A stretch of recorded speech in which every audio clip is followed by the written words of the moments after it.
শরীরে এখনো তেজ বেশি তো এই জন্য এত গরম গরম কথা। তোমার তেজ একটু কমায়া দেই বলে দিছে, জিন্দান খানায় নিয়ে বন্দি করো, খানা দানা বন্ধ, একটা দানা খাইতেও দিবা না আর এক ফোঁটা পানিও পান করতে দিবা না। ডাক্তারকে বলে রাখছে নারী পরীক্ষা করতে থাকবি, যখন দেখবি যে একেবারে শেষ মুহূর্ত, এখন খাবার দাবার না দিলে আর বাঁচবে না, ওই সময়ে নিয়ে খাবার দিবি। খাবারটা কি দিবি সেটাও ঠিক করে দিছে, বলছে যে মুসলমানদের ধর্মে যে জিনিস হারাম সেটা দিবি, শুয়োরের গোশত আর মদ মিশানো পানি। আল্লাহকে বললাম যে আল্লাহ তুমি পরীক্ষা করতেছো তোমার বান্দার, যে তোমার বান্দা তোমাকে, তোমার দ্বীনকে, তোমার রাসূলকে, তোমার রাসূলের আদর্শকে কতটা ভালোবাসে, তুমি এটা পরীক্ষা করতেছো। আর এই পরীক্ষা করার জন্য জীবন দিছো মাত্র কয়টা? একটা মাত্র জীবন দিছো।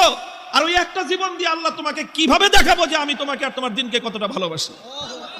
তুমি আমাকে 1000 জীবন দান করতা, একটা একটা করে জীবন তোমার জন্য উৎসর্গ করে তোমার বান্দা আব্দুল্লাহ বিন হুযাফা দুনিয়ার সামনে প্রমাণ করে দিত ইমানদারের কাছে ইমানের দাম কত বেশি। ওলামায়ে